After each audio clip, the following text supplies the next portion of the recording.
how many of you have taken a class with Denis Kania at the Arboretum?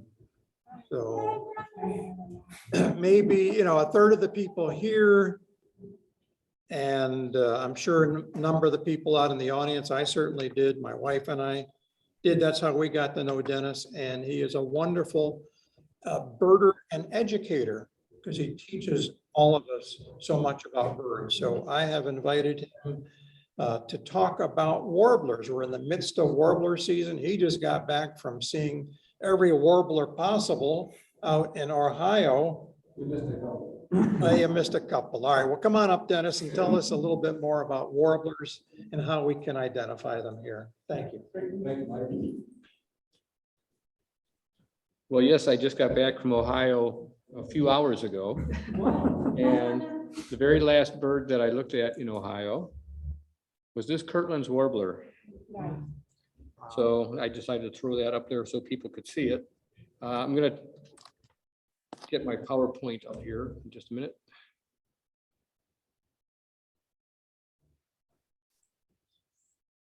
Did Cerulean take that picture? Cerulean did take that picture. She did a great job. She's sent me a lot of pictures over the last few days.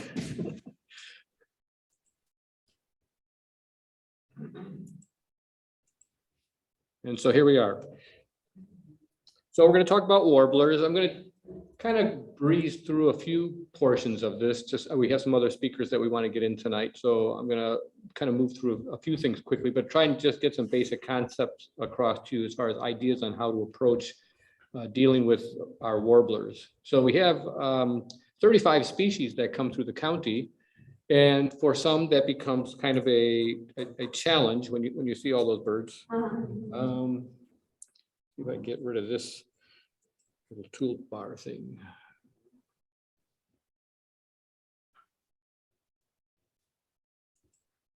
Oh, that wasn't what I wanted to do.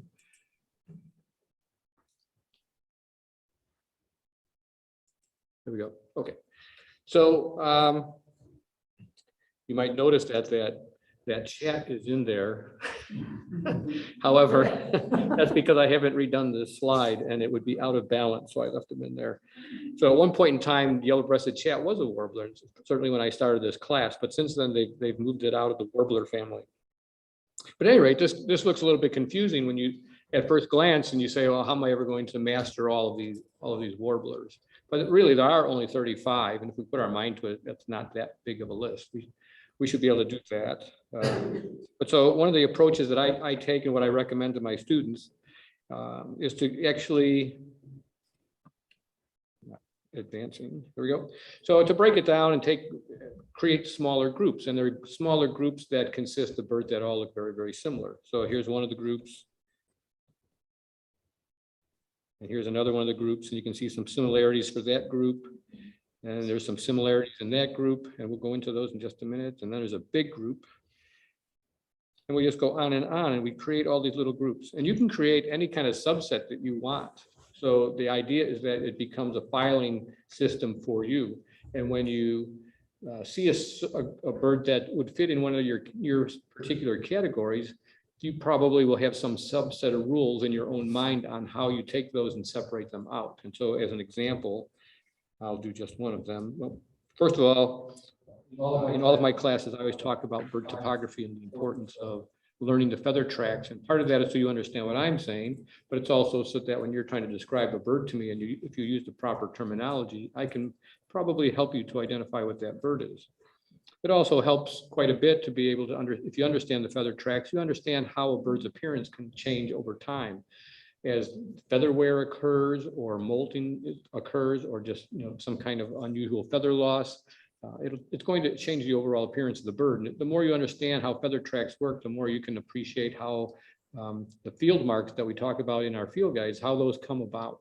And there'll be a few examples in here so we can kind of get a handle on that. But it's always very important to understand, where all these layers of coverts are in the wing and to get that head pattern down really well. And once you do that, it becomes an automatic thing. It's almost like a template of what a bird looks like. And if you memorize that template and keep using it over and over and over again, you will start subconsciously recognizing whether or not some of those features are there or not.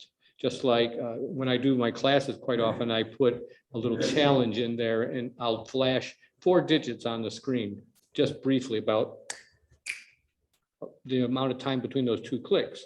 And that is enough time for somebody to see those 4 digits. And even though they're gone, they can recall what those 4 digits are.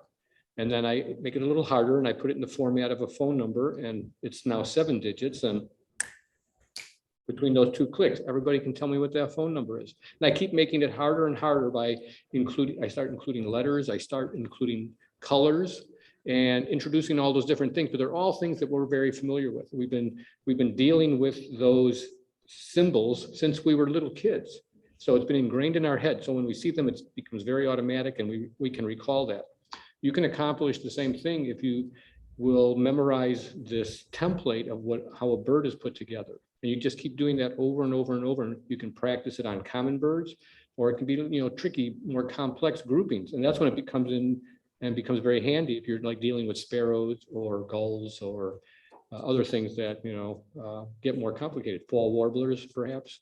And so this is something I really stress a lot with students in all of my classes. So here's that first group. If you recall, we broke down those birds into little subsets. So this is the first subset. And so this group consists of birds that are kind of olive brown above and yellowish below with some streaking on the lower parts. And so you can see all of those have that features, right? That set of features, but they are still very unique. And so we've pigeonholed the bird that we just saw into this small grouping, and now we just break it down. And it's easy enough to do that. You pick out key characteristics that will help you. So in the case of, let's say, the palm warbler here in the middle, it's the only bird in the group that has a rufous crown and a yellow supercilium. Cape May warbler, some of the features that stand out when I see one of those is certainly it has this yellow face with the orange cheek patch in the center, and none of the other birds have that. It also has very, very fine and uniform streaking all the way across the breast. And most of our warblers, when you do have streaking on them, it's either heavy streaking or streaking that is confined more to the flanks, and the center of the breast is usually quite open. So an example of that would be this pine warbler here. You can see that there's streaking running down in the flanks, but nothing really in the center. So out of these 5, what separates the pine from the others is those really strong white wing bars and the chance that it would have some of these streaks on the front. Prairie warbler, which we got to see in Ohio, has a very unique face pattern with these big crescents of yellow around the eye. The above crescent here goes into the supraloral area up in the front of the eye. So it's more or less a supercilium, but then you have this really bold crescent underneath, which is then outlined by a black line. Very, very distinctive pattern. So it's very easy to pick that up. Yellow warblers are easy, especially if we see the male. It's the only warbler we have that has these like chestnut colored streaks all across the breast. Otherwise, all very yellow. So it's easy to separate them out if we can pigeonhole it into a small group that's more manageable. So I go through and I create all of these groupings that have something in common, and then in my mind, I can break them down. After you get really good at this, and you start to establish some kind of a file in your own mind of all the birds, you don't have to go through that pigeonholing process anymore. Things just jump out at you very quickly. So in the case of this group, they're all overall brown tones with no wing bars, and so there is a tricky separation in this group, separating Louisiana's from northern water thrushes, but the other 2 separate out very easily. Ovenbirds have all that spotting on the front. No other warbler is going to have a head pattern like that, where you have that kind of peachy median crown stripe in the center of the crown, and then it's outlined in that dark brown. No other warbler has that. That one feature alone is enough to get you going. Worm-eating warbler has a very unique color, and it's this kind of this buffy brown, and it's in the face, it's in the crown, it's in the belly, the underparts here. Again, with black lines running through it. So there's no other warbler that looks like that. Very, very unique. So it would be easy to get those 2 separated. What gets tricky is trying to separate those water thrushes. And even when I was in Ohio, just this past few days, you overhear a lot of conversations, and so I get a lot of my material by listening to other birders and seeing what they're saying and kind of what path they go down when they're trying to identify something. And so there was one guy, we had a quick glimpse of a water thrush, And I could only see the back end of it, so I never did get to put an ID to it. But this other guy said, well, it looked whitish. And so it was a Louisiana. Well, that's not the case at all. There's two different races of northern water thrush. And so just because you see one that looks really white, instead of the more common yellowish ones that we see that kind of have a little bit of a tint of yellow to the pale parts, that doesn't mean it's a Louisiana water thrush. And I know when we have big years and things like that, and everybody wants to see their Louisiana water thrush, that's when the Louisiana water thrush numbers just go out of this world. So we don't really see a lot of them. And the things that I would look for if I'm trying to make sure that I'm seeing a Louisiana water thrush, the very first thing I always look at is the supercilium. And so on a Louisiana water thrush, you can see that it has a pretty bold supercilium and it widens, it gets wider behind the eye. If we look at a northern water thrush, you can see that it tapers down behind the eye. So that would be one thing that you could look at. And that one feature may be a little confusing. It may be inconclusive. So I would next look at the throat area on these birds. And so on a northern water thrush, you would have speckling in the throat, but a Louisiana water thrush would have a clean throat. And you cannot mistake the fact that both of these do have a malar stripe. So that's not what we're talking about. You can see a line on this northern water thrush that shows up quite well. Both of them have this feature that comes down outlining the throat. So what you want to concentrate on is the area between the two malar stripes. You want to actually see the throat itself. And that's hard to do with a bird that's down on the mud flats. And you have to wait for them to turn and be looking towards you. And when they are doing that, then you will possibly be able to see that throat area and you can tell if there's like speckling in there or if it's just clean white. If it's clean white, you automatically have a Louisiana water thrush. There are other features that you can use, and I could elaborate on a lot more on that, but I do want to kind of zip through some of these things. So those are the two main features I use when I'm trying to separate the two. And it's you know, it's not too late to be dealing with that kind of little problem in the field because water thrushes are still coming through right now.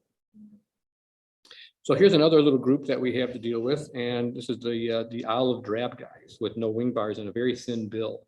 So that consists of Tennessee warblers, Nashville warblers, and orange crowned warblers. And we were seeing plenty of Tennessees and Nashvilles on our trip to Ohio, and we did get a smattering of orange crowns in there as well. So at face value, it looks like it would be pretty easy to separate Nashville out from the other two. But when we get into the females and you get into some bad lighting, you'd be surprised how difficult it can be, especially if the birds are way up in the tree, which these guys in the spring like to forage very, very high.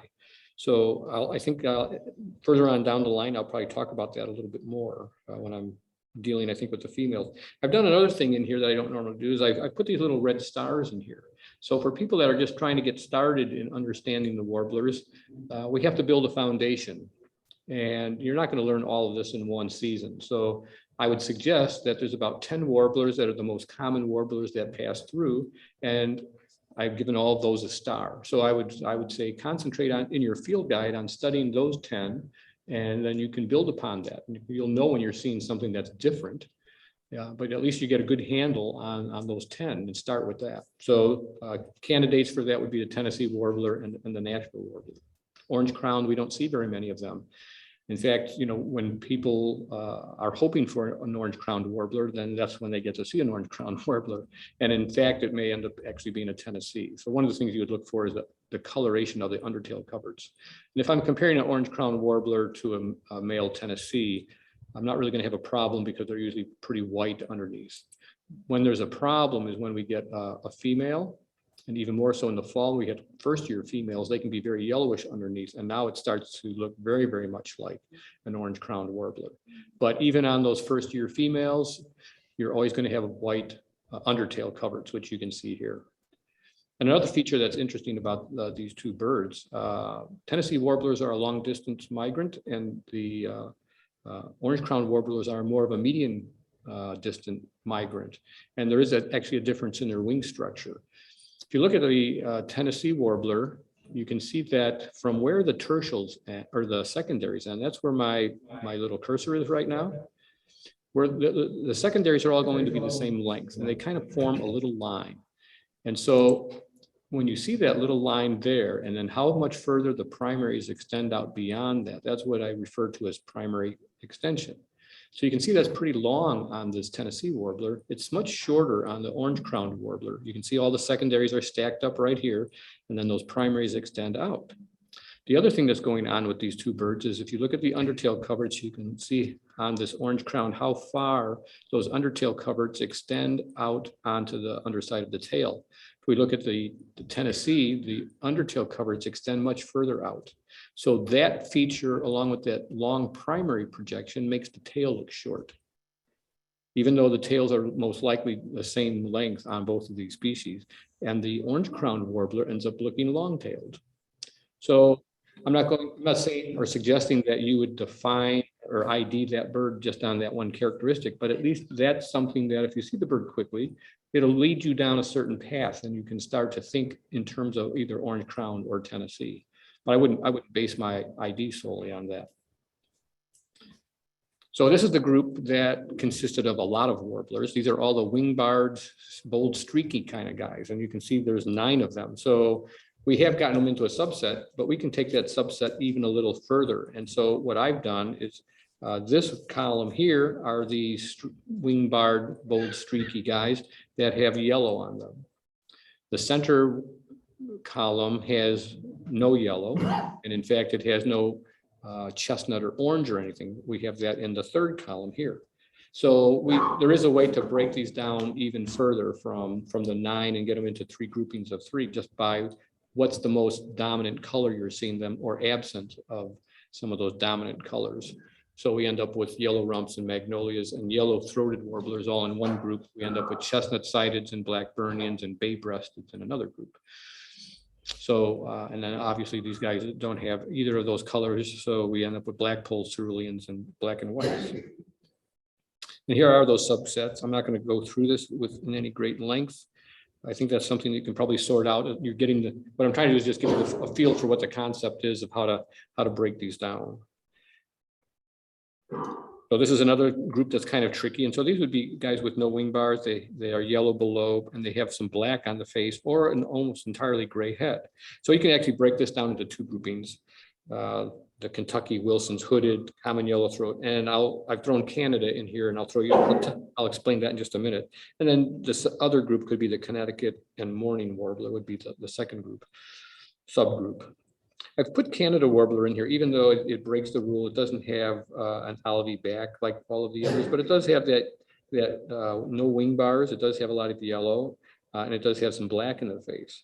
And this bird I've seen surprisingly confused with Kentucky warblers.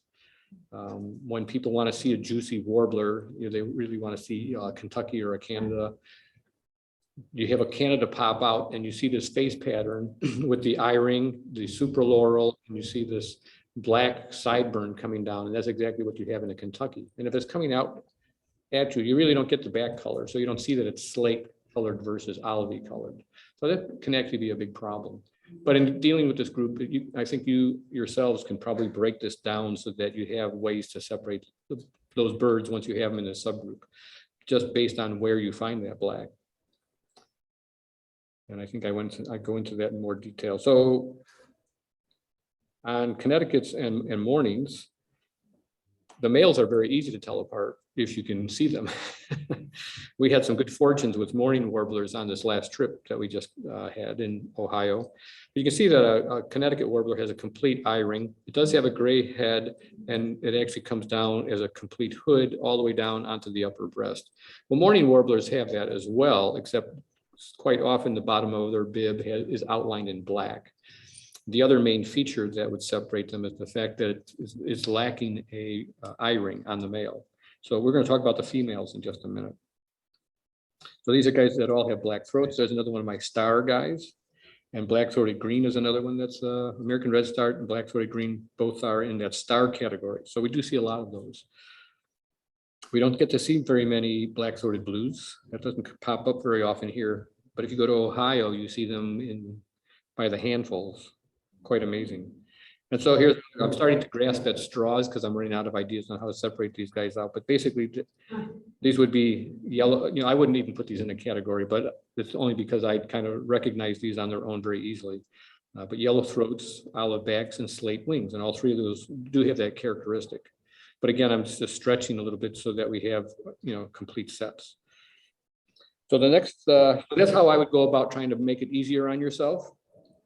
But the next thing that I want you to understand is that whether you're looking at the males or the females, the characteristics that you see in these birds are still carried over from the male to the female. So I'm going to just whip through a bunch of examples here, and you can see golden warbler. All the characteristics that would help you to identify that bird as a golden-winged warbler, they do all exist in the female. They're just more subdued. Same thing with blue-winged. And we can go on and on like that. So Nashville has the same characteristics, whether it's male or female. Now, when you see this female, and you've got crummy light, and maybe that eye ring isn't so well established in the face, you can easily make a case for making a mistake in thinking about orange-crowned warbler. Yellow warbler is a bird that we should see all through the breeding season, so we should become very familiar with this one. And what I like to say about yellow warblers is that every single feather on that bird is outlined in yellow. And here we have the open wing, and you can actually see that. So all those feathers are all outlined or edged in yellow, even on the female here. She's very plain looking. Sometimes you'll see diffuse streaking on the breast. That's kind of grayish, but never would you see the bright chestnut. That makes it very easy to identify the male. But the interesting feature on this yellow warbler is if you look at the tail, and he has spread the, wherever this thumb belongs to, they've spread that tail so that you can see the individual markings and the individual feathers that make up that tail. And so when that tail is closed, all you see are the outer edges, right? You just see those little outer edges. So from the above, the tail looks black or dark. If you see this bird from underneath, you're now going to see mostly the inner webs of each one of those feathers. And those are all stacked up underneath, but they form two, I call them thumbprints. There's two thumbprints of yellow if you see the tail from the underside. And it's the only warbler we have that has that. So it's a very distinctive feature. And there's been times when I've been in Central America and I come across a bird that we're just totally unsure what it is. And we just stare at it for a while. And as it's foraging, all of a sudden it pops, to reach an insect below it or something like that. And all of a sudden when it does that, you see the underside of the tail, and instantly it's a yellow warbler. So here's this can be a little tricky, but I think I've got another slide to talk about this. Hooded and Wilson's. There's slight differences, obviously, between the males and the females, but a lot of the characteristics are still there. And here is one of our little conundrums. And I do have in our education library, I do have one particular tutorial that deals with these three warblers. It's the yellow warbler, Wilson's warbler, and hooded warbler. And so they all look very, very similar, but they do have distinctive features. And so we know the yellow warbler has all those yellow edges, right? And the way this yellow warbler is positioned, what do we see underneath? We can see that the yellow actually extends into the tail, and it's going to be the only warbler that ever has that. So that's how we would easily eliminate a female yellow warbler, even if it's very dull. These other two characters look very, very similar, don't they? They have yellow in the face, olivey crown, olivey back, dark wings. But there are some features to look at here, and the biggest one to look for is the area in front of the eye. So on a hooded warbler, you're going to have a little smudge right there, and that's lacking on a Wilson's warbler. And remember, we've already eliminated yellow because of those yellow spots. If we look at the tail of the two birds, Wilsons tend to look shorter tailed than hoodeds. Hoodeds tend to look longer tailed. And when they do forage, they like to spread that tail. And when they do, you'll see that the outer edges are edged in white. So that would be a real giveaway. I also think that when I look at a Wilson's warbler, they always look like they don't have a neck. So they just look like a chunkier, squattier looking bird than hoodeds do. And hoodeds are longer build than Wilson. So there's a lot of little subtle characteristics to look for to separate those two out. I'm not going to say it's simple, but there are features that we can use. Chestnut sided versus the male versus female. You can see the characteristics are pretty much the same. We're just lacking some of the chestnut in the flanks here. Maybe things are a little bit duller. Same thing going on with the parallel. Most of the features are there. We're missing the collar, but otherwise this bird looks very much like what we're dealing with here. Magnolias, there's a fair difference between the two. You can see that there's really bold streaking on the male, and if you could see this better, you'd see that the back is actually all black. We have a black mask. This is more of charcoal gray mask on this bird, and you can see the back is not black.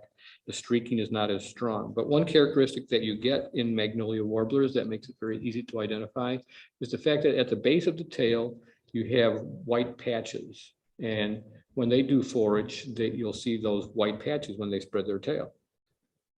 And that creates a unique image from the underside of the tail once again. And you can see that. So this is the only warbler we have that has white at the base of the tail from the underside, and then a very strong black terminal band on the tail. Cape May warbler, they're actually similar, even though this bird is way more dull than this one. It still has some of the same features. You can see the yellow kind of wrapping up here behind the ear coverts. You can see that the streaking is very fine on this Cape May, and that's the case. They have very, very fine streaks, and it's very uniform across the breast. But a lot of our other warblers, the concentration of streaks ends up leaning more towards the flanks, and it's not all the way across the breast. But Cape Mays, I just know them when I see them just by the fact that the streaking is very fine and it's very uniform across. Until I ran into an interesting pine warbler this past few days. But we got it sorted out. These two birds, the male and female are quite different. Black-throated blue, very easy to identify. The female, a little trickier. She does most of the time have that white spot, the same as the male in the wing. But it doesn't always, they don't always have that. And in fact, we saw a couple this past few days that had very, very minimal marking in the wing. So what I try to go for is actually the facial pattern on these females. It's a little bit darker gray in the face. It does have a little crescent under the eye and a very fine supercilium above the eye. And it'll be kind of a buffy, creamy wash underneath. So it's quite different than the male. So one of the more striking changes, but still easy enough to identify if you know those features. American red starts, all the characteristics are the same. It's just the coloration is different. So where it's black, it's gray here. Where it's orange or reddish here, it's going to be more yellowish orange in those places. Otherwise, same looking bird. Yellow rumps, there's some change there. Virtually no change between male and female of yellow-throated warbler. Blackburnian, you can make a case that even if you see a dull female, you're still going to know you're looking at a Blackburnian with those bold wing bars, the streaking in the flanks, that very orange throat and upper breast. Black-throated green, same thing. It's not as bold in the case of the female on the throat, but still all the same features are there. So it's pretty easy to do. I see some shrugging and all sorts of things going on out there. So I can easily, through the Bird Club, we can probably make this PowerPoint available as a PDF, and we can probably put it out someplace where people can grab it or something. If people are want to look more closely at some of these things. So I'm not going to go on too much more on this, although the female pine we had was almost like this bird here, and it did have some streaking across the breast. It did stump me for a while. And there's not a whole lot going on, although this is dramatically different, but I'm not going to, again, I don't want to kill us tonight with this.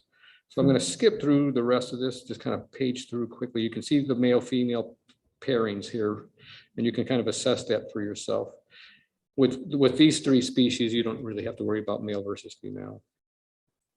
Canada's just a little less well-defined necklace, a little less well-defined facial pattern here in the Kentucky. So I did want to talk at least for a minute about these birds. The Connecticut and Mourning, we had no problem separating those when we were dealing with the males. But when we get down to the females, it gets a little trickier. So in this case, both the Connecticut and the Mourning have eye rings. The Connecticut hopefully will always have, and the ones that I see anyway, they'll have a complete eye ring. It's a bold eye ring and it's complete. Whereas the Mourning warbler should have a break someplace, and quite often where that break occurs is in the front of the eye. Sometimes you get two breaks and you'll actually get one in the back side of the eye as well. But there should be some kind of a break going on there. And typically they end up being a little darker in the lower area right here, which you can see it's different here on the Connecticut. That hood still comes all the way down on both species. But on a Connecticut, it's usually more complete. It usually is gray all the way across the board, and you don't get any yellow kind of leaking up into the throat area. But on a Mourning warbler, although this doesn't show it very well, it's not showing really any yellow up in here, but quite often you can get yellow that bleeds through the bib and gets up into the throat area. And if you see that, that would be a killer too, as far as making your ID. There's that chat. He's still in the slides. Sorry, John. So that's kind of the take on how I would separate some of these things out. So the last thing that I wanted to kind of go over was something else that I put out on the education channel. People always talk about what I wish I knew what the birds look like from underneath. So we actually have a 2-part series out there. It's Warblers from below, and this is part 1. And I'm not going to beat this up too much, but I'm at least going to kind of show you what I was up to with this. So here's this is not all of our warblers, but it does represent a lot of them. So what I chose to do was not include birds that we're not likely to see from underneath, like water thrushes or the Connecticut warbler or the mourning warbler, things like that. And I also excluded if the female was if there was no benefit to put the female in there, I didn't do that either. So I still ended up with 52 drawings. And I'm wondering why that one's upside down. I'm not sure I understand how that happened. Because I didn't build it that way. So something's amiss there. Yeah, it's heading south. It's an early migrant. So, okay, so all of those images that's quite overwhelming once again. So again, it's divide and conquer, just like everything else that I try to do. So what part 1 deals with are all the guys that have a lot of streaking on the underside. And I just for balance, I also threw in the parula up right here, even though it doesn't have extensive streaking. But all these other birds have, strong streaking, at least in the male. And so that has broken that subset, or broken it down into 2 subsets, 2 easy groups that we can start to deal with.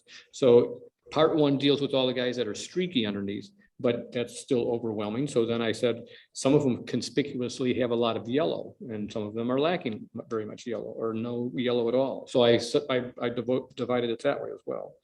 So here's that subset. These are the ones that have a lot of streaking underneath, and they have yellowish contours or tones underneath. So again, I gotta hide this so we can see. I don't know why I popped back in here. I don't see how to get rid of it this time. I guess I'm gonna move it up to the top. How's that?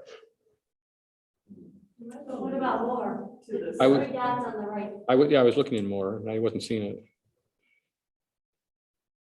If you move it to Hide the flooding right, meeting does it? control. Can I move it to the side? Oh, I thought maybe it would work. Yeah. Well, we're doing it. Well, I can live with it.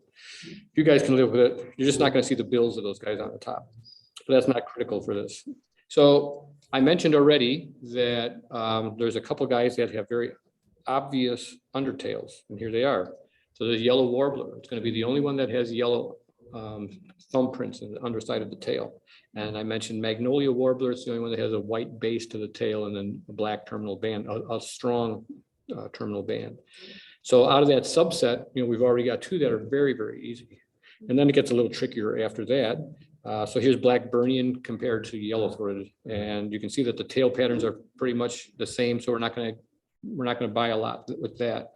So what I'm looking for here is again, in both cases, the streaking is confined more to the flank area, but we do get coming down off of the orange on Blackburnians, kind of gets into a creamy color that goes across the upper breast and continues on down through the flanks and even gets down into the vent area of the bird. And that's all lacking here in our yellow-throated warbler. So that would be something I'd be looking for. And I'm not saying this is going to be easy, but I'm trying to give you some hooks that if you do find yourself in a situation where you're looking at a bird from completely, below, and you can't see the wing bars or a lot of other characteristics that you normally might use to separate these birds out.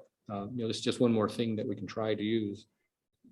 And you'll find this in some field guides. I didn't want to utilize, someone else's drawings, and some of them, they don't show the whole bird. They just actually show the tail and undertail coverage. And I wanted to show more than that. So here's a palm warbler versus prairie warbler, and they can be surprisingly similar, actually, especially if you get a female prairie. But again, you can see just if you do just look at the undertail and the undertail coverage, you can see an immediate difference between the 2. And you have a big white thumbprints in this one, but then you do have a black base to the tail, and you do have yellow undertail coverage. So this bird has yellow undertail coverage too, but you don't get that black base to the tail. The streaking is always going to be stronger, or most should be stronger in the prairie than you would have in the palm.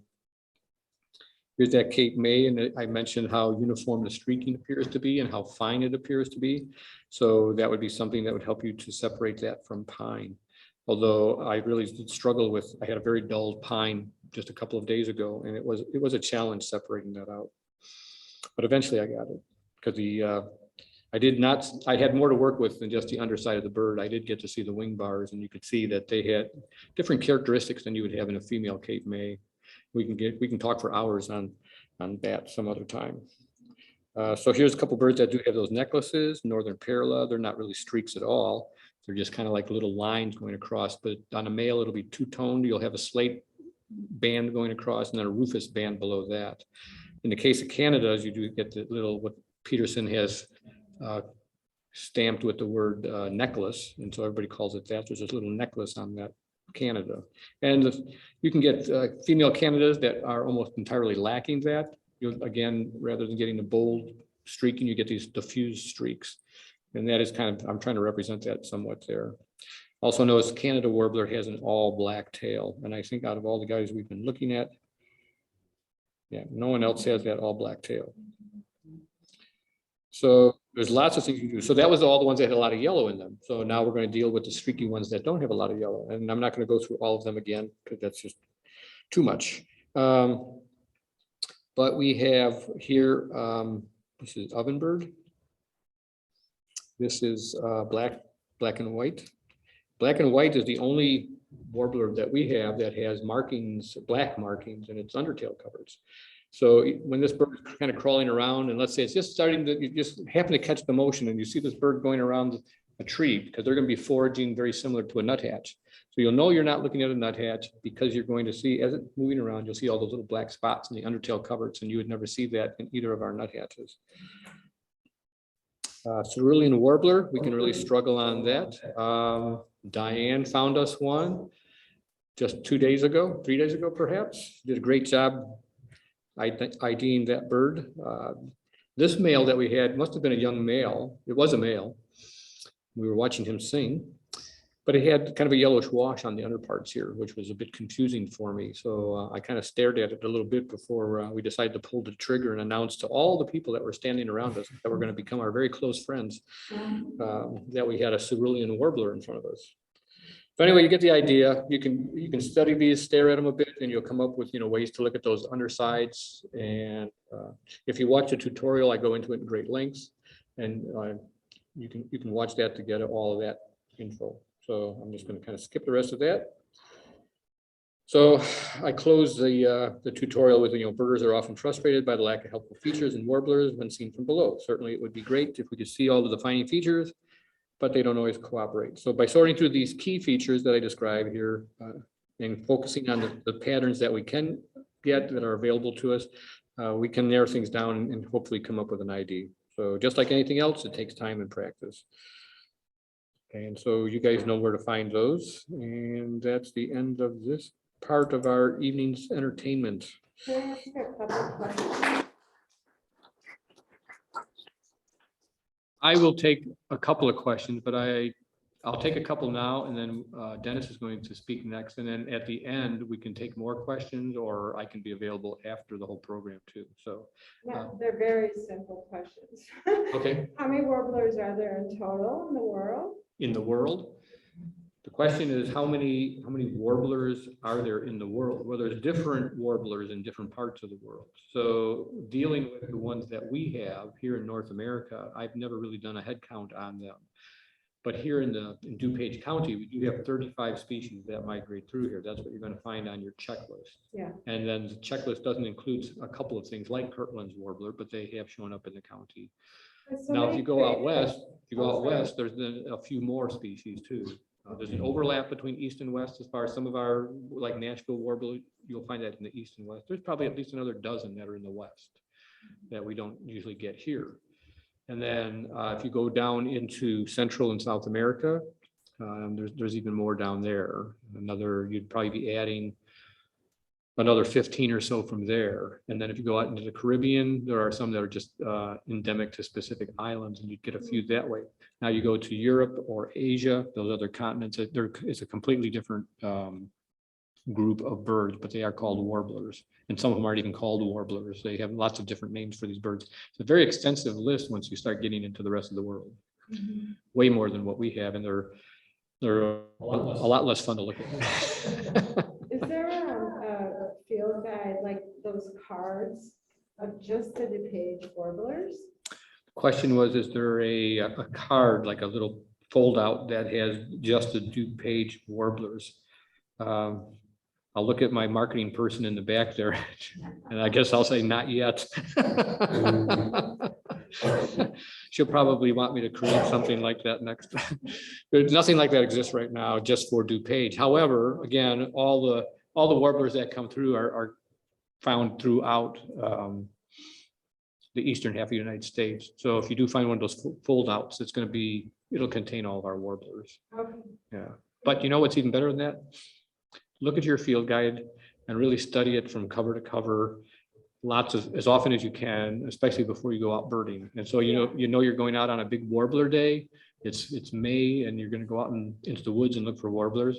Just thumb through those plates that have the warblers before you go out, so that you anticipate what you're going to see. Your eye will actually catch details if it knows that those are potentially there. If you just see something for the very first time that you've never looked at before, nothing draws your eye's attention. But if you now know that chestnut-sideds have chestnut in the flanks, or they have that little sideburn coming down, you start to look for those features. So the best thing you can do is, before you go birding, is to kind of study out. Yeah, I have my book ready. Yep. Yes, sir. Can you take one Zoom question? I will take a Zoom question. Okay, we have a comment from John Baker and Urs that there's 118 new world warblers. So I guess that encompasses. That would our encompass, hemisphere. all of the Western Hemisphere. Yeah, so 118 in this part. Yeah. And then I can always count on Urs and John to have some helpful information. quantification. Yeah. Yes. How did you get the pictures when you drew the undersides of the birds? Because you were drawing the whole underside. So Ramona asked how you got those. Okay, so the question is, since I was drawing the undersides of these birds, how did I get the information so that I could do those accurately? And so I was studying a lot of pictures on the internet, and also looking at other field guides so John Dunn's book from the Peterson series does have the undersides of all the birds, all the warblers, but it's just the undertail coverts and the tail. Sibley's book shows the birds in flight, so you can get some clues that way. And I have it's Warblers of the Americas is a book that I use quite often. And that book actually has black and white, like pen and ink drawings that show what the patterning is in tails very specifically. So I was utilizing a lot of resources to come up with that. And it's still, just like any other field guide, the artists make mistakes. So it looks like I've got maybe one more here, and then we can probably let Dennis get up here. Can I just ask, is there a big behavioral difference between those two thrushes that you mentioned that are so hard to tell apart, Louisiana and Northern? Okay, the question was the two water thrushes, are there behavioral things that would help you to separate those? Well, people say that the Louisiana water thrush wags its tail more slowly than northern water thrush. Big deal. They say that. That's not working for me. So we just don't see enough of them to I mean, as I mentioned, there's lots of other features you can look at. Louisiana's are supposed to have pinker legs, they're supposed to have larger bills, but you start looking at all those things. If you see a lot of these water thrushes all the time, I mean, I've been in situations where we've had all sorts of debates on what we're looking at. We were down in Costa Rica and we had a water thrush in front of us, and I can't remember I don't even remember which species I thought it was, but there was a big debate. I don't know what side of the fence I was on, but we were all talking about different features and everything, and we just weren't seeing it well enough, but we were still talking about all these different features. And then we decided that what we would do is we would play some playback. We played northern water thrush, and that bird just came right up. And I was probably in the Louisiana club, I'm guessing, but I was surprised when that water thrushes came right up. And so I was just sure that northern water thrushes really hate Louisiana water thrushes. That's why it came in so quickly. So I think, unless you have another one from Zoomers. Yes, Oh, no? we're set. No? Okay, good. All right, then I'm going to stop. Well, I guess I stopped sharing, so I'm going to pop and share. Thank you. I'm going to pop. Thank you, Dennis. I always learn something every time I listen to Dennis, and even though I've seen this presentation and in his class and online, I still learn some things today that I will try to hold on to, so that when we go out tomorrow and look at warblers, oh, okay, that's the black burning, and that's whatever. So next we have our next presenter is Dennis Stricker, who was on the board, and several months ago, Dennis did just for the board a presentation about a project that he's been involved in, involving the DuPage River I got rid of this. project. And And it means just roll the net, not just hit that. It's not working. So I got these rolls. Sorry. and it was just fascinating to listen to what they are doing to help our rivers get better here in DuPage County. And some of the best birding areas that I go to have a river by it. The Morton Arboretum has a river going by it. Hidden Lake has a river. We were at Ellison's today. It has the river down there. So the rivers are an important part of our birding environment. So I thought it would be interesting to have him speak to the project that he's been working on. So Dennis, take it away. Okay. And what Mike didn't say was he really needed a speaker, so. But yeah, this is something entirely different. I mean, birding is my passion and my hobby, but working on water quality has been my career. I spent 40 years, my background a little bit is I worked for the city of Elmhurst. When I retired from there, I was director of water and wastewater. I managed the wastewater treatment system, the sanitary collection system, public water supply, as well as all of the stormwater. And while I was working there, of course, I interact a lot with Illinois EPA and US EPA with the work. And Illinois EPA was publishing a report on our rivers in DuPage County. And to no one's surprise, none of the rivers meet the goals of the Clean Water Act. I, as a manager, wasn't surprised at all, but what I was offended by US EPA and the Illinois EPA was that the only thing they could do was put pressure on the wastewater treatment plants. It's the only thing, that's the only tool in their toolbox. And that's where we formed this group, the DuPage River Salt Creek Workgroup. You can see the website up there. And I encourage you, if you're interested, to go to the website. So what am I going to do here? I'm going to introduce what DRSCW is, what are our goals, what our history is, and what our plans are for the future. It's an Illinois not-for-profit corporation. We were founded in 2005. It's a membership of sanitary districts, municipal wastewater treatment plants, DuPage County, the Water Reclamation District of Greater Chicago, various engineering groups, Conservation Foundation, Sierra Club, and other conservation and other environmental groups. The goal was to have as a wide variety of folks at the table as we can get to get their perspectives. If you live in DuPage County, you can look at this screen and see where your community is. Every municipality in DuPage County is a member. Some in Cook County are members. And then we have a number of associate members along with those, conservation groups and the environmental community. But we have every single municipality in DuPage County as a member. Our mission is to bring together that diverse coalition of stakeholders and to preserve and improve the rivers that we have in DuPage County, the east branch of the DuPage River, the west branch of the DuPage River, and Salt Creek. This is the project area, 360 miles of watershed square miles, 100 miles of mainstream. We have 2 counties, 55 municipalities. We have 25 POTWs, that stands for publicly owned treatment works, 25 wastewater plants. You wouldn't think there's 25 wastewater plants in DuPage County.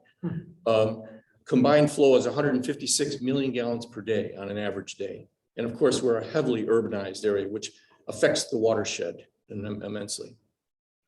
So this is our watershed area. All of those green dots are the wastewater plants spread out everywhere. In Cook County, they only have a few wastewater plants. It's one district for all of Cook County with about 5 wastewater plants. In DuPage, pretty much every community has its own wastewater plant. So the rivers have improved a lot. Since I started at Elmhurst in 1972, wastewater plants were clearly a problem for the rivers, but an enormous amount of improvements has been done with the Clean Water Act and all of the effort, all the money spent by all of our communities. And really, in this case, we've done a lot to improve the rivers as much as we can with the wastewater effluent alone. The problem is that there are other sources now of pollution. We've kind of pulled off the low-hanging fruit, if you will. We are now having to do the more hard work of identifying those non-point sources, those places where water comes in from all over running off streets or lawns and so on, and all of the pollutants that it carries, along with these emerging pollutants, things that you hear about on the news that are a little bit more difficult to take out. Salting of the streets is one of the things that we are really, really concerned with. I'll get into that a little later.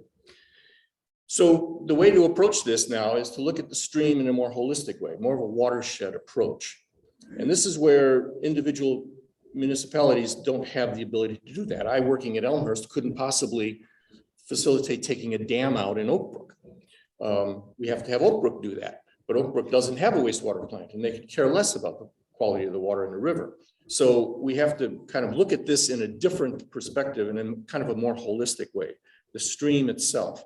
Our rivers in DuPage County have been abused for well over 100 years now. They've been channelized. They've been, they've had, things put into them, artificial structures like dams and narrow walls, concrete walls. They've been abused. So we need to look at this in a more holistic way. We have to approach the watershed, not just individual segments of the river. So unfortunately, this isn't covered well in our regulations. We have the Clean Water Act, as I said, but that only addresses one thing, the discharges from industries or from municipalities.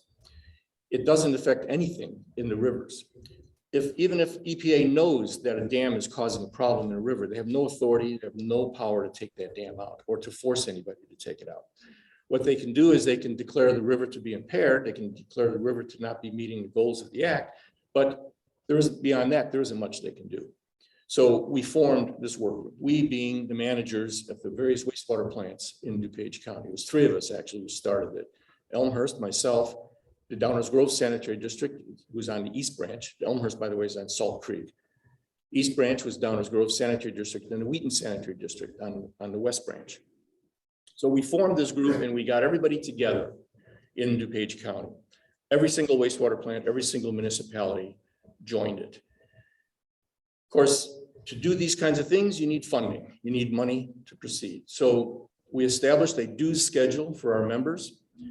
And we established an amount about $300,000 a year that we could collect from all of our members.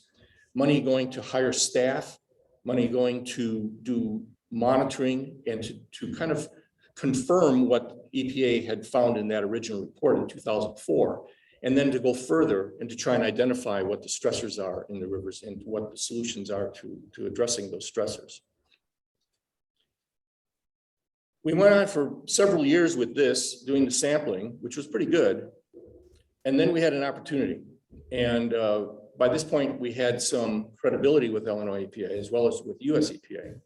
And so we went to US EPA and said, if you could hold off on doing some new regulations on our plants in DuPage County, our members will contribute to a fund that would address the stressors in the river, those kinds of problems that we'd identified with all the sampling that we've done. So now we established a fund of $15 million over a 5-year time frame to do projects in the river. Now we're talking real money to do some work.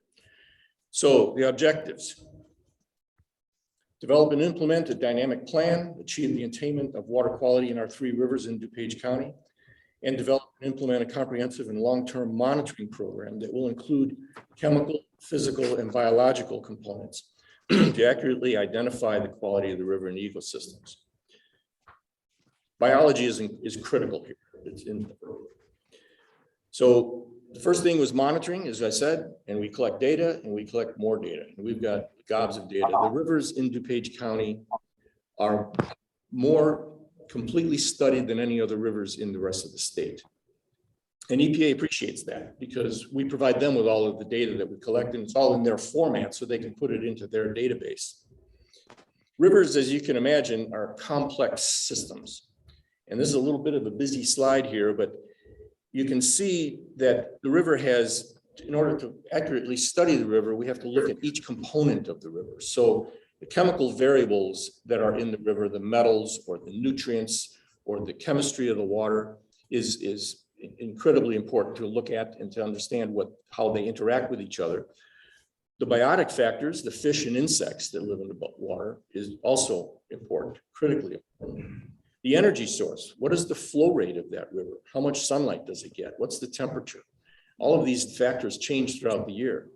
The habitat structure is critically important for some of the bottom of the line food chain insects that are part of that river system.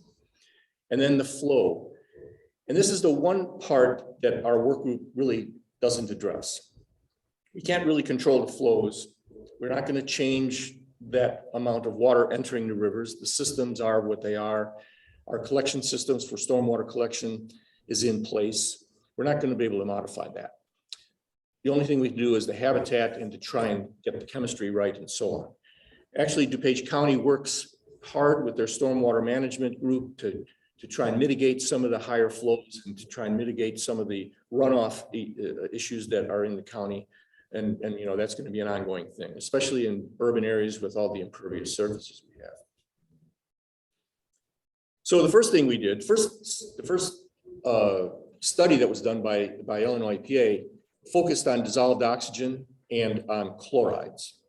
And so that was the first thing we started looking at, to proof the EPA numbers and then to find out where we can do improvements, how we can mitigate the DO problems. DO is dissolved oxygen. So we started in 2006 with a number of probes. These are kind of electronic computerized probes that we would deploy throughout the county. The green icons here are ones that were owned by the DRSCW, and 5 red icons are for probes that were owned by our agency members. We also established some sediment oxygen demand sites, 16 SODs, sediment oxygen demand. This is legacy material that's laying on the bottom of the rivers that is still absorbing oxygen because it's organic and it's decaying and sucks oxygen out of the water. We established some priority sites down at the main stems of the rivers so we can look at the lower parts of the rivers where really these pollutants are going to be concentrating. As you drive around the county, you may at times see a bridge like this that has these tubes. This is where one of the probes was deployed in a river. And this is what the probe actually looks like. This is a stainless steel container. We actually lay it in the bottom of the river with that probe into it. And we can leave it in there for a month and allow it to collect data continuously. And this is great because we can get dissolved oxygen data like on every half hour. Every half hour, collect another number going 24 hours for 7 days for a month. And that doesn't matter what the flow rate is on the river, what time of year it is, and so on. So we get tons of data off of that. After a month, take it out, change batteries, recalibrate, and then put it back in. This is kind of an old slide, but it kind of proves to you what goes on in the rivers, especially with dissolved oxygen in relation to dams. This is the Salt Creek, and on the left side is the headwaters. And as you move to the right, you'll go downstream to where it exits DuPage County. And each of those gray lines is where there's a dam. The Oak Meadows Dam golf course, the Oak Meadows golf course, I should say, up in Addison. There were several small dams there. There's the old Oakbrook Dam, and then the Graw Mill Dam at Fullersburg in Oakbrook. And you can see that black line really takes a dive before the dams. Those are the impoundments that a dam creates. And in that impoundment, there's a lot of biological activity, slow moving of water, not a lot of reoxygenation. and you have dissolved oxygen just dump right down. Those become dead zones in effect. And aside from the dam itself being a barrier for fish migration, the low dissolved oxygen is another barrier. So even if something makes it past the dam, and our Illinois fish don't jump dams the way they do out west, but even if fish makes it by there, it's not going to get through that dead zone. We established some bio assessment plans, not just the fish, but looking at the macroinvertebrates, the insects, as well as the habitat and chemistry of the water and the sediment. But the macroinvertebrates are really critical here. There's a lot of insects living in the water. They spend most of their life in the water, and they'll be out of the water for maybe a few days or a couple of weeks during their reproductive phases. But they need to have that water for most of their life. In some cases, 3 or 4 years before they spend just hours sometimes outside in the reproductive phase. So the insects are great indicators of the water quality. You can see in the lower right-hand area there some of the folks that are out there capturing these guys.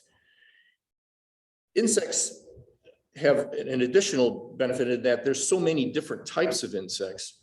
We can use some that are more tolerant of polluted conditions perhaps, and some that are very intolerant. They need to have cleaner water. And as we see this move from the tolerant to the intolerant types of insects, we can really gauge how well the river is doing. How clean is it getting by looking at the top intolerant insect and their numbers and their constant, the types. Here's another picture of the guys collecting. These guys are highly skilled. They really work hard at it, and they'll monitor our rivers. We do a lot of monitoring. The biological and habitat assessment are formed by those guys. We do chemical and nutrient, sediment and legacy pollutants. And what we do is we've tried to do each of the rivers one a year so that we do every river every 3 years. So Salt Creek 1 year, West Branch the next year, East Branch the next year, and then start out again with Salt Creek. And we did that every year from 2006 up until just recently, when we decided we'd go to every 4 years. Since we had 15 years worth of data, we can kind of relax it a little bit and collect it a little less frequency. We were starting to see the same thing over and over again. We had gotten a lot of data. It's also very expensive to do this. So the biological health, I think I mentioned, it's really the best indicator. It itself is a goal of the Clean Water Act, is the fishable part, the fishable, swimmable goal of the Clean Water Act. Well, that's the fishable part. Biological monitoring and indices and endpoints give us a very, very deep view of the river health. It's less influenced by short-term variables. It's based on good science, and it's easily understood by a lot of folks. Ties together the law, the science, and the cost effectiveness. And as I said earlier, the fish and bugs are really the best monitors. They're the ones to be watching closely. These are a few shots of some of the habitat that we have in DuPage County. This is not very productive habitat. We have some really deep cut river edges causing a lot of siltation, introducing a lot of nutrients into the water. We have rushing high flow streams that sometimes are, even higher flowing than you'll want to have. Habitats like backyards are not really good watershed areas, but that's what we've got. We've got to work with those. We established, I don't even know how many dots there are on this, but we established well over 100 biological assessment sites. And these are used each time that we're out there. We use the same site over and over again each year so that we're monitoring just exactly that one place. How does it change over time? And we're doing both physical habitat assessments as well as sediment. I just threw one chart in here just quickly to show what happens over time and over space. This is the West Branch, and it's just the fish scores that we have. And you can see the blue and red line, it's fairly flat until something happens right at about River Mile 9. And that is right about where the Feywell Dam is on the West Branch. So it jumps after the dam, downstream of the dam. We get a fairly good fish count, fairly good habitat, a fairly good species spread. But we don't get those upstream of the dam, even though we have even better habitat up there. So dams really have an impact on these fish as they migrate. We also established a number of chloride sampling sites on the rivers to monitor that throughout the year, but mostly through the summertime. Actually, you'd be surprised to learn that maybe our highest chloride concentrations we find in July and August.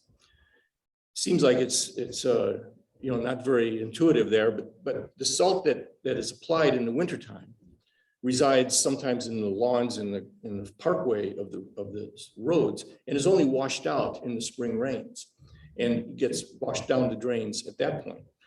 And this is unfortunate. July is not a good time to be adding chlorides into the water. It's the various fish that do breed in the water. It's the sensitive stage in their life cycle, and chlorides is damaging to them. So now a little bit on what we've done so far. We've been around since 2004. We've actually been doing projects since about 2011 or 12.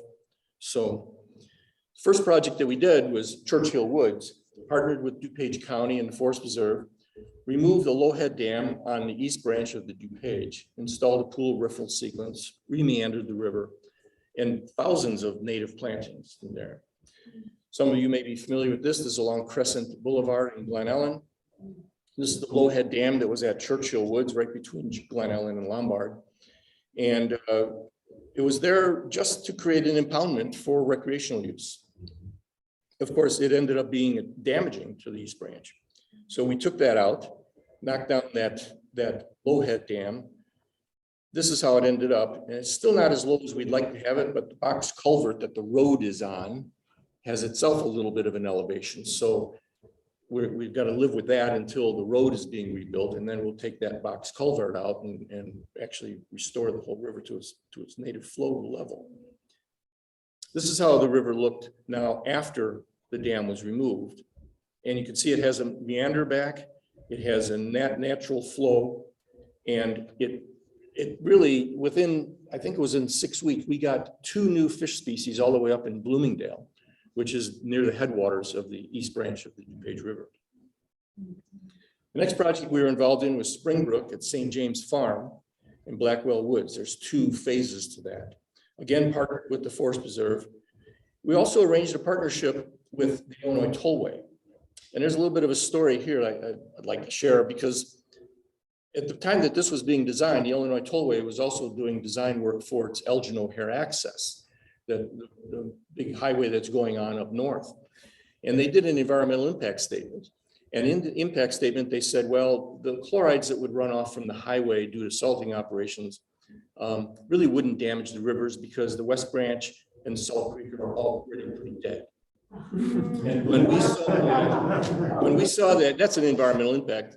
And so when we saw that, of course, we got a little bit angry, because we had been working very hard to reduce and mitigate salt application already with our partners. So we had a meeting down in Springfield with the Tollway and Illinois EPA. And at that meeting, I was myself just blown away by how the Tollway handled this, because I didn't have great regard for the Tollway.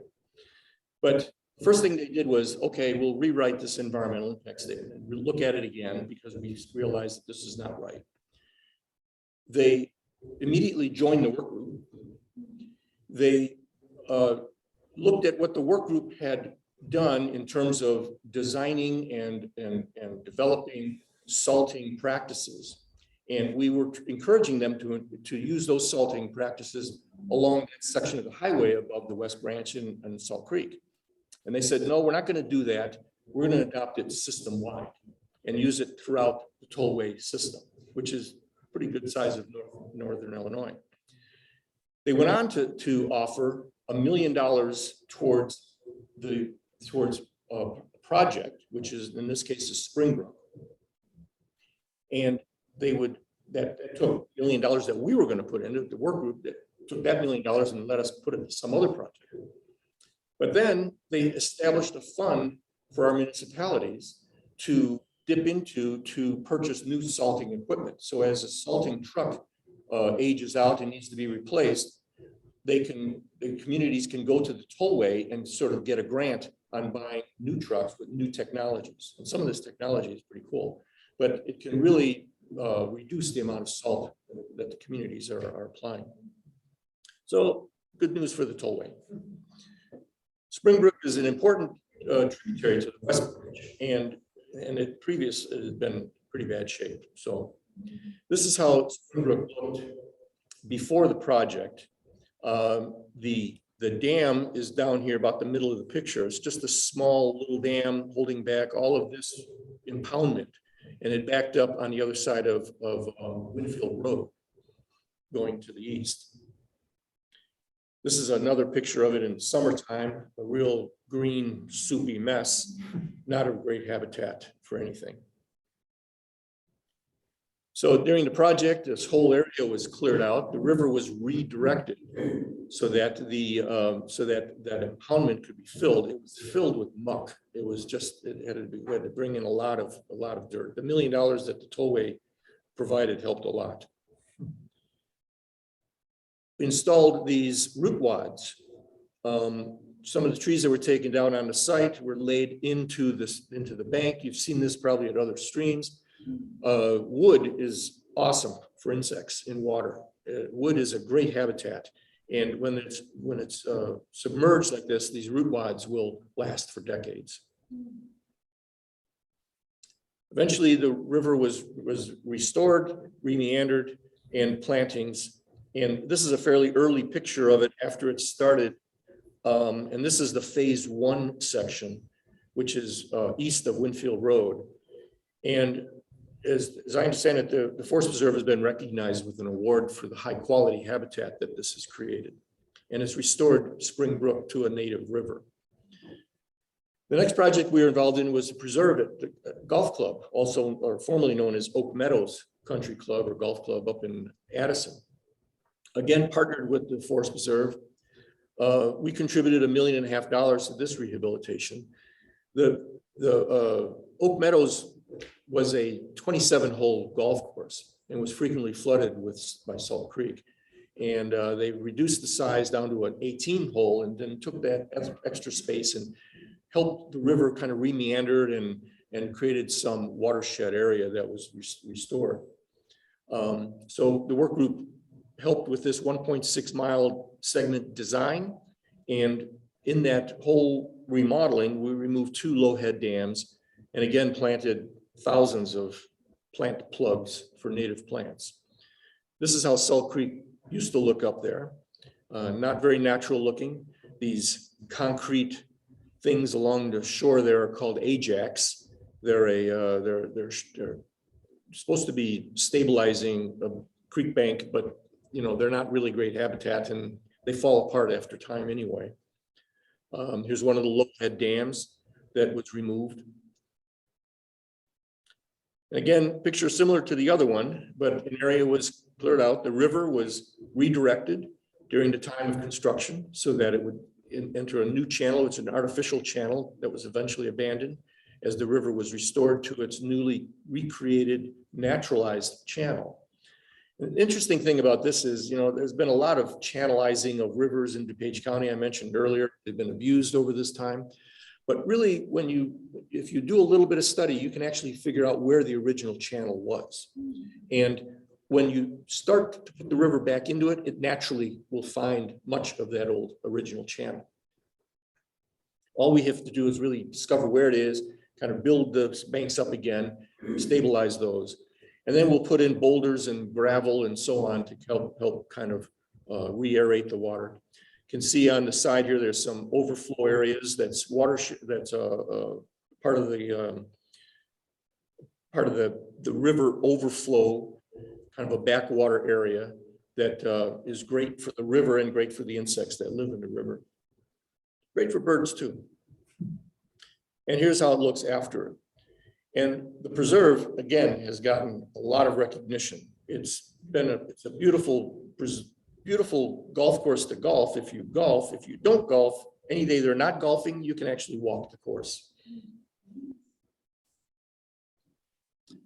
And then the chloride. usage, which was one of the early things, one of the things that was identified again with the original study. And what the work group here did here was we studied nationwide what kinds of programs are in use in other places where salt is applied.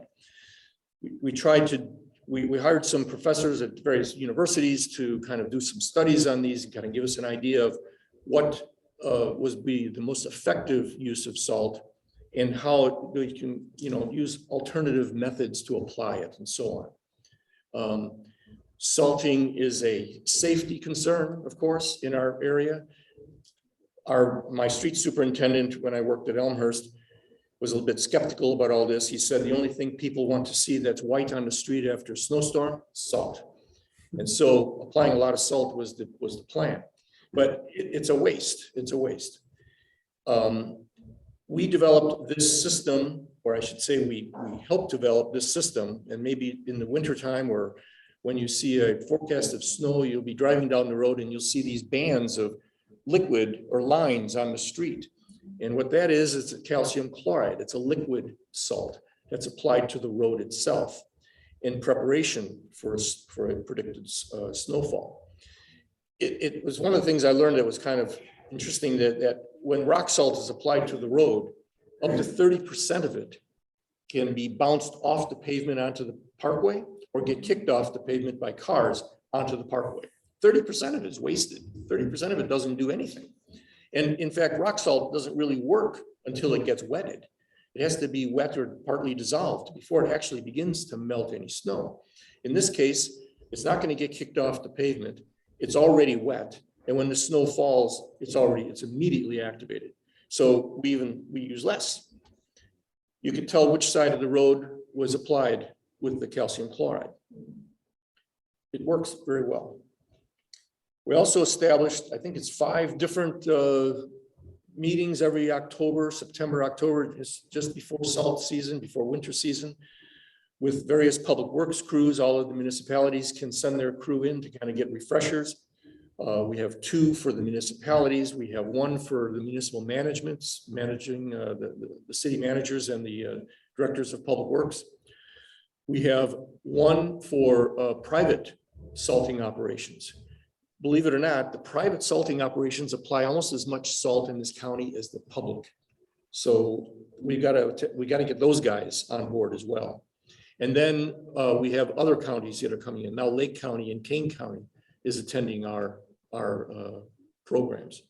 We established education and outreach for all these folks with fact sheets, and then we follow up with how much salt they've applied each year.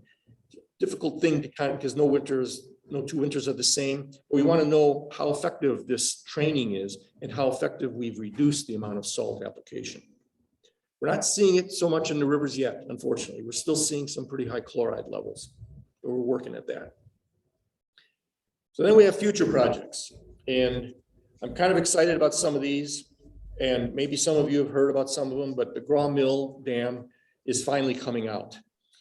The Forest Preserve owns the Graw Mill Dam, and the Forest Preserve has been a partner with us on many projects, and they're helping us. They've agreed that the dam needs to come out. We need to restore Salt Creek. The lower east branch of the DuPage River is another project. The Feywell Dam, we're going to put in fish passage system there, and then leaf litter is the next kind of study that we're doing to see how much we can remove leaf phosphorus from the rivers. So at Graw Mill, DuPage Water Commission, the DuPage River Salt Creek Workgroup is contributing $5 million to this project. It's our single largest project. We're going to take out the dam, put in new pool and riffle sequences in the river. 1.3 miles of river will be restored, and we're going to put in some enhanced recreational improvements to some fishing platforms, canoe launches, and so on. So the old Oakbrook Dam is one of those. You've never seen this. This is in the backyard of some of the folks just downstream of 31st Street. And the village of Oakbrook owns this dam, and they first opposed us taking out Graw Mill. I guess I'm not surprised. Graw Mill, that their city logo is a circle, and 1/4 of it is the Graw Mill Dam.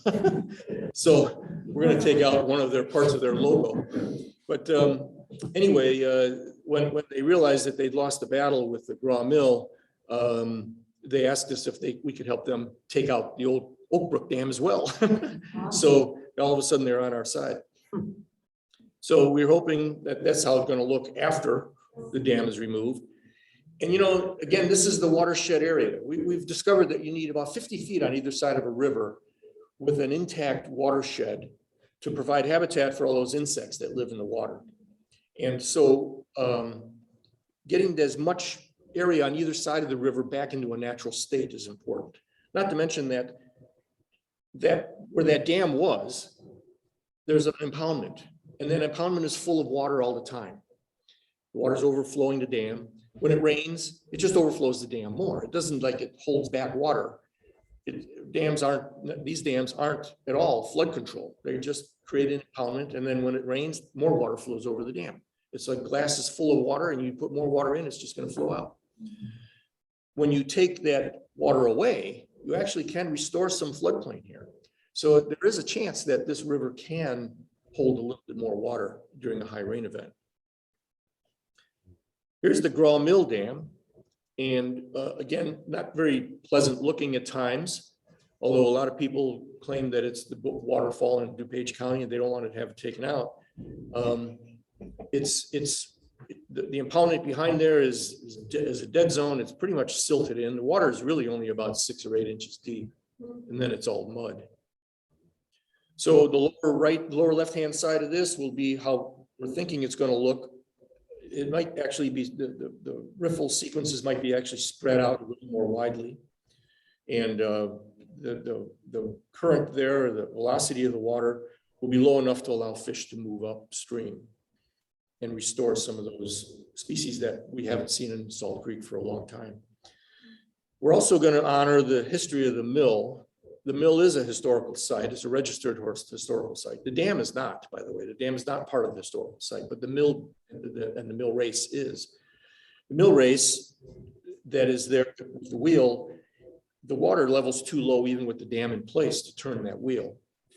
So we're putting in an electric motor that will turn the mill wheel because it'll look natural. And the folks there they said that people know when the mill is active when they see the mill wheel turning. So we're going to make it turn.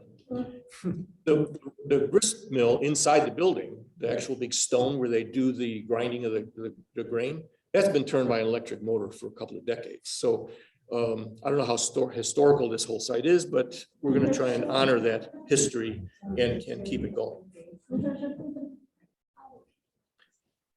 The next project is the Lower East Branch. And this one I'm kind of excited about because we just got some good news on this. We're going to do 9 miles of restoration. That was the plan. We looked at a design for 9 miles of restoration.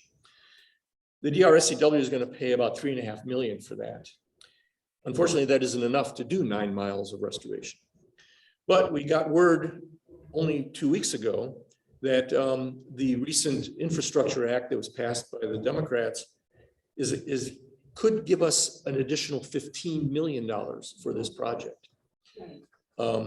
We had a visit from the Army Corps of Engineers at the site, and they were enthusiastic about it and said this meets their criteria to a T for that added money. So we're kind of hoping that we're going to get it.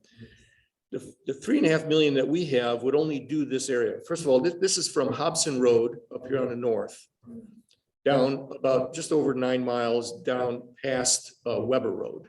Okay. South on Route 53, right, in Bolingbrook area and such. So our $3.5 million could do about this much, reach 4 perhaps, maybe a little bit of reach 3. With the 15 million, we can do the whole thing. So I'm kind of excited to see if this, works out. You never know that it's going to work until it really works. But when the Army Corps guys came out to look at the Graw Mill Dam project with us, because it's in the process of getting permits now, we took them out to this area and they were very enthusiastic about this one. And they said, this one really could get the 15 million. This is how the river has changed over time, 1939 bank lines to the current bank line, or roughly current. We're going to put in pool and riffle sequences in each of these meanders and take out some of the invasive trees that are in the area. Some of the guys out in the river actually doing the surveying right now because we're in the middle of our original design, our preliminary design, I should say. The next project is the Feywell Dam. Now, this is a dam that actually does do flood control. It protects the Naperville Riverwalk, so it's a pretty important dam for Naperville. It does allow continuous flow, so it has no real impoundment. So we don't have a dissolved oxygen sag type thing there that we do at the other dams, but it still restricts fish passage. This is the project area. Here's Ogden Avenue along the right side of the slide, and here's where the dam is right here. This is McDowell Woods here. So this habitat is really top-notch habitat. The Forest Preserve has done an awesome job in restoring this whole area over the years, much with the money from the thorium and the the money that we got from the federal government for that, for the thorium cleanup. But we're not getting the fish here that we should have. We get a lot of fish. I showed you that graph earlier. The numbers of species after the dam pops up pretty good, almost to be meeting the goals, but not yet. So here's the dam from the upriver side, and you can see these big gates. They're operated to close off the flow in the event of a high river. This is looking downriver, and what we'd be doing is taking out a lot of this rock, and we're putting in something like a fish ramp. I'm not even going to call it a fish ladder, but it's a fish ramp, and it's a specially designed thing for Midwestern rivers with smaller fish, keeping the current down low and providing them opportunities to rest as they move up into this higher current area. It's going to go through this, it's going to go along this embankment wall here on our left, and then it's going to come out of this third gate here and then roll along the wall. It'll be articulated right in this spot so that it can be opened and gotten out of the way in the event that this gate needs to be closed for flood control. That's a relatively inexpensive one, $200,000, but it can have a lot of benefit for the river. The last thing I'm going to talk about here is the leaves. And one of the promises we made to US EPA was that the wastewater plants would mitigate as much as they could phosphorus in the effluent. US EPA was wanting to impose phosphorus limits on the wastewater plants in DuPage County. And our data showed that phosphorus wasn't a significant stressor in the rivers. So with that data, we could go to them and say, well, how about putting off the phosphorus removal at the wastewater plants and letting us do these other projects instead? And they were very, very helpful, very happy to have us do that. But we had also made the promise that we would do as much as we could at the wastewater plants to remove phosphorus without doing a big, capital improvement. One of the things we realized in the area is that leaves fall all over the place, and leaves have a fair amount of phosphorus in them, especially when they fall on the streets and people run over them with their car wheels and make these leaves into a mush. That mush gets washed off into the storm drains and carries all the phosphorus with it. So we're doing studies now with how much phosphorus we can remove by removing leaves off the streets, how many street sweeping rounds the community needs to do to mitigate that leaf litter, and how much phosphorus we can gain with that, gain by meaning not getting it in the river. So the frequency of collection and so on is part of this project. The municipalities are all real on board with it. They do street sweeping all the time anyway. If we can just organize it or time it so that it is doing the best impact for the river, we can get some phosphorus out. Those are just a few of the projects that we're involved in. There's several others, and I won't go into it, but real excited. The membership, the work group is voluntary. There's no authority. We can't force anybody to do anything. We can't force them to remain members or not. They just wish to be members because they know that this is a real cost-effective way of mitigating water pollution and cleaning up our rivers and doing it effectively. The wastewater plants they've been built out and they're really doing a great job, but now we need to look at a different way of cleaning the rivers. So we're committed on keeping stakeholder involvement. One of the reasons I decided I would talk to all of you today here in Zoom land was, if you hear about this from your elected officials, maybe you can put in a word of like, I'm glad you guys are doing this. I'm glad you guys are spending the money for it. There's no other organization in the state. When we formed in 2005, there was no other watershed group like ours. We've now been held up as an example of how to form a watershed group. And watershed groups are popping up all over the state. Lower DuPage is a partner of ours. The Lower DuPage group takes everything from where the three rivers, or where the East Branch and West Branch come together into the main stem of the DuPage. That kind of is the end of our area, but the Lower DuPage is formed. Now the Des Plaines River has one. Rivers down in central Illinois are forming their own watershed groups based upon our model. So hoping that we can continue with this. So that's it. Thank you.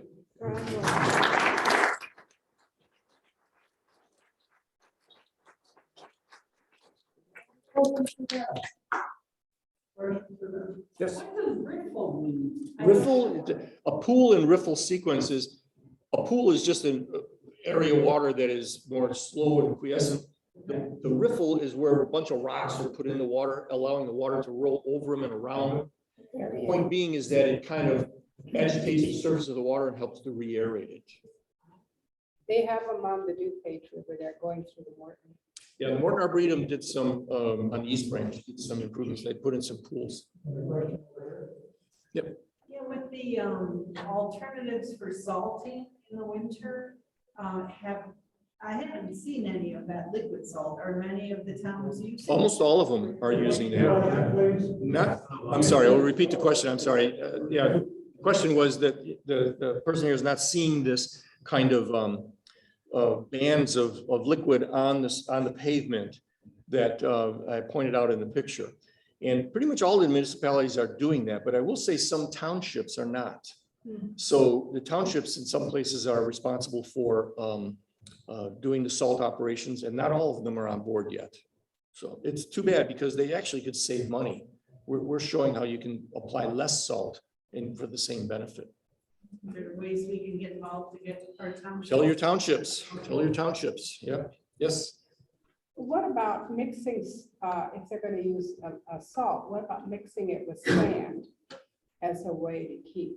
The question is, what about mixing sand with the salt? And a lot of municipalities wouldn't go for that because, and I wouldn't either, because I manage the stormwater system in Elmhurst. And what that sand does, it tends to fill up sewers. It doesn't go anywhere. So it fills up the area where the catch basin is, and then would get into the sewer. And then you've got another problem cleaning that out. Issue. What about beet juice? I thought that's what we see on the highways. It's all. So what about beet juice?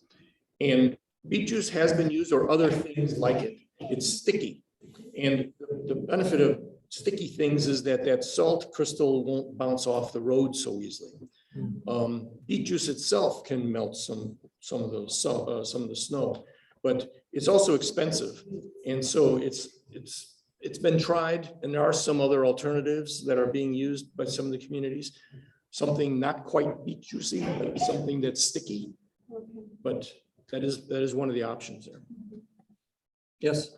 Can you kind of become a member, like contribute to the watershed group and kind of be a member, you know what I mean?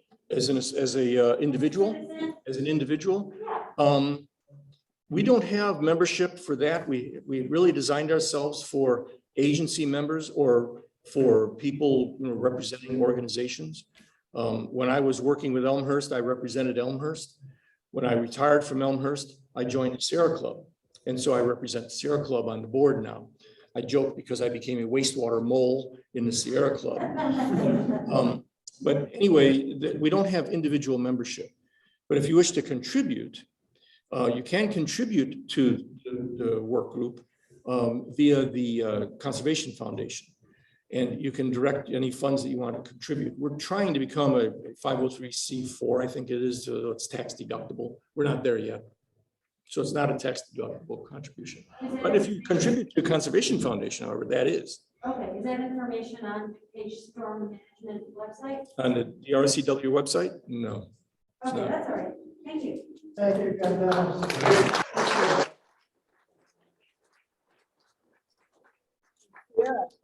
Even